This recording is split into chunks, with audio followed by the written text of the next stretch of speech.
the Revolutionary War ended in 1781, the people of America had their independence from England, and the Articles of Confederation became their form of government. But the Articles of Confederation were just plain bad. Basically, the states had all the power, and there was no central government to unite the 13 states. All the states just cared about themselves. One huge problem was the money system. Good day, merchant. I need to buy some flour. Certainly, one bag of flour costs $1. $1 whole? But that's way too much. Why I'm used to paying 25 cents per bag. Ah, you must be from the South. Your money is worth way less than it is in New England. In New York, the dollar is worth 8 English shillings. In South Carolina, it's worth 32 shillings. My family will stop! Hi, I'd like to buy some goods. I have 2 French crowns, 3 Spanish doubloons, and 5 European ducats. How much are all these worth? This is going to be a long day.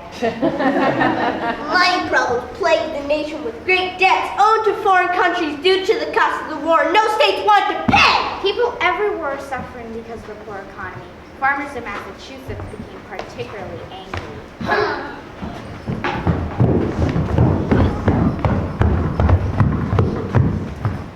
I'm Daniel Shea, a former captain of the Continental Army.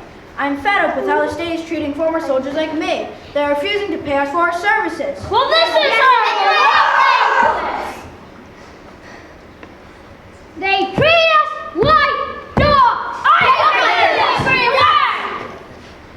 I've had several bad harvests, and the government is threatening to foreclose on our farm. My brother couldn't pay his taxes and he got thrown in jail. That's too sad. We must fight back! Yes! I'm leading an attack on a federal arsenal in Springfield. Who's with me? We are! Shea's rebellion was unsuccessful, but it helped people to realize that the nation was in big trouble.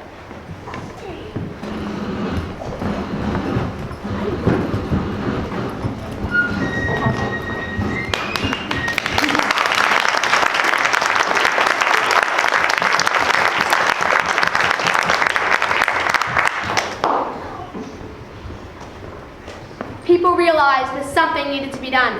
So a big meeting was organized in Philadelphia, Pennsylvania. All the leaders of the revolution were invited. Alexander Hamilton was one of the most vocal advocates for change. Of course, George Washington was included. He was a war hero, remember?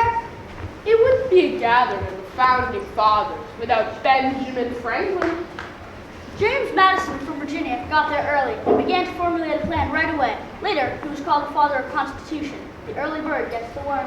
Edmund Randolph, also from Virginia, was present. George Mason was worried about the government becoming too big. The convention began on May 25th, 1787. 55 representatives were sent to represent the 13 original states. It was a long, hot summer. Sure is hot in here. Why doesn't someone open a window? Gentlemen, let me remind you of the rules. What happens in these meetings stays within these walls. The doors to this room stay locked and the windows stay shut. And keep an eye on Ben Franklin when he's out and about. He talks too much in his old age. No offense, Ben. Now, let's begin. I suggest we get rid of the Articles of Confederation and write a new plan for government. I agree. America is nothing but a monster with 2 heads. Yes, we need a strong central government that will unite all the states so they can work together. This kind of talk scares me. I think a big government might control our lives too much. And if one person is in charge, it's basically like living under another king. I have a proposal called the Virginia Plan, created by my good friend, also from Virginia, James Madison. It suggests 3 branches of government. Wait, when did we start talking about a tree? Is a tree going to run our government? Ben, I'm pretty sure they're not talking about a real tree. It's just too late to think about the government being split into parts. Think about a tree and how it has many separate branches, but it is all part of a whole. Ah, that makes much more sense. Thank you, young man. Anyway, back to the plan. The first branch of government will be called the executive branch. This branch will consist of a president who will be voted into office. The president will be the highest office, and his main jobs will be to carry out the laws made by another branch of government. The whole role of the president sounds appealing to me. Me too. We could have a vice president as well, and other officials to support them. We could call them the cabinet. The cabinet can be made up of different secretaries who specialize and oversee important national departments such as Treasury or War. I think it is really important for the president to have a team of people who advise and support him. But will those people be making the laws? No, there will be a second branch of government called the legislative branch. These will be the people to make new laws and vote on them. These people will be called the Congress. They will be elected by the people in their state. That makes sense, because the laws shouldn't just come from one person.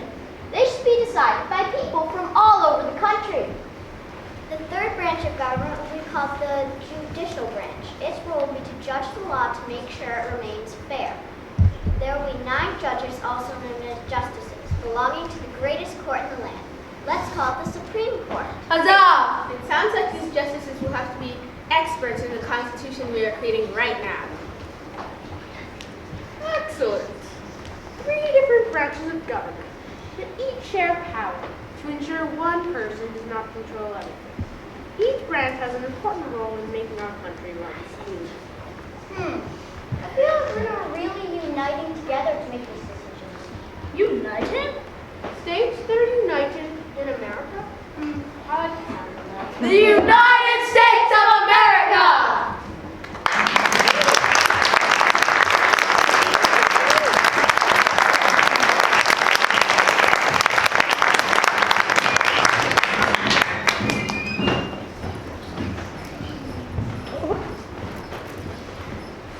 Although the Founding Fathers had created a 3-branch government and given the country a new name, the Constitutional Convention was far from over. As he presided over them, George Washington realized more and more that the representatives from each state had diverse and different ideas about the future of our country. They did argue a lot, but after all, James Madison remarked, if men were angels, no government would be necessary. There are representatives from large states such as Edmund Randolph from Virginia. William Patterson was from the small state of New Jersey. Roger Sherman from Connecticut always kept an open mind. It seems like the Constitution was a done deal, but Benjamin Franklin knew that nothing in this world is certain, except death and taxes.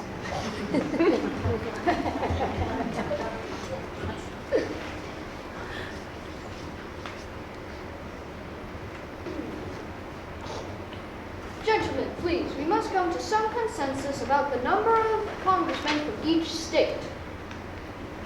We will decide the number of congressmen a state gets by its population. No! The big states like Virginia will have more power than smaller states like New Jersey. That's not fair! Each state will send the same amount of representatives no matter the size of their land or their population. Well, I think we should have more than there! Gentlemen, I, Roger Sherman from Connecticut, would like to propose a compromise. I suggest that Congress have 2 parts. We can call these parts the House of Representatives and the Senate. The number of people in the House of Representatives would be decided by population. This would mean that Virginia would have more representatives than New Jersey because Virginia has more people. That's ridiculous and unfair! Hold on a minute. The second part of Congress, the Senate, will have an equal number of representatives. Each state will have 2 senators that have to share ownership in the making and passing of laws. That is acceptable. Large states will have more representatives in the House of Representatives. And small states will still have the same amount of representatives in the Senate. Interesting plan. I think I like it. Sounds like a good compromise. When a broad table is cut and the edges of the planks do not fit, the artist takes a little from both to make a good joint.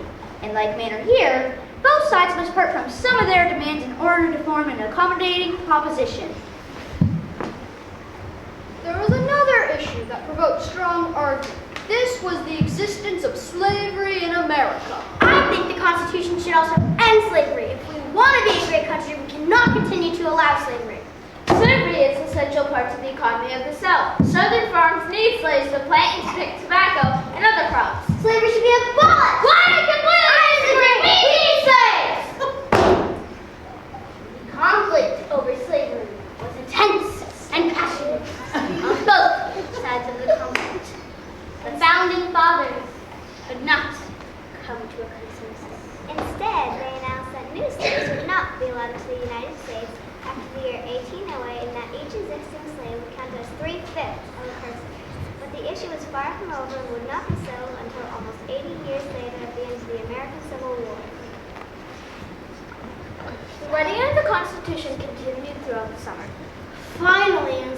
February 17th, 1787, the Constitution was completed.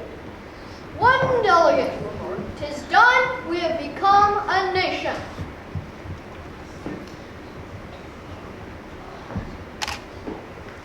Benjamin Franklin, looking towards the president's chair, observed that painters had found it difficult to distinguish in their art the setting sun from the rising sun.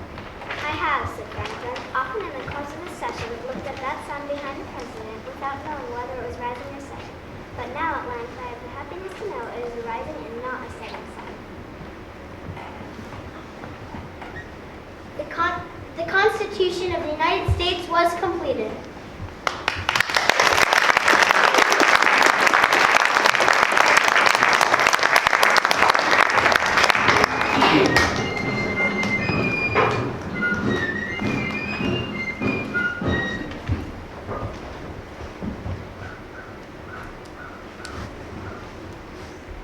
We, the people of the United States, In order to form a more perfect union, establish justice, Ensure domestic tranquility. Provide for the common defense.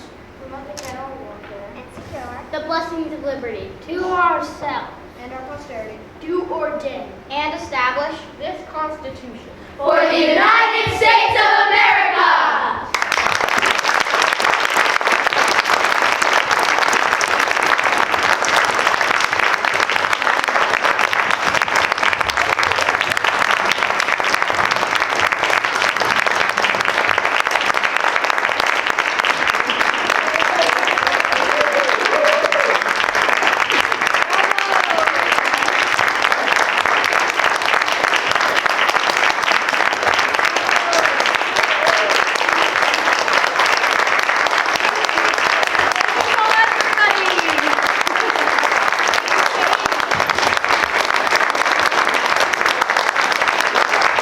Thank you so much. We hope you all learned something today.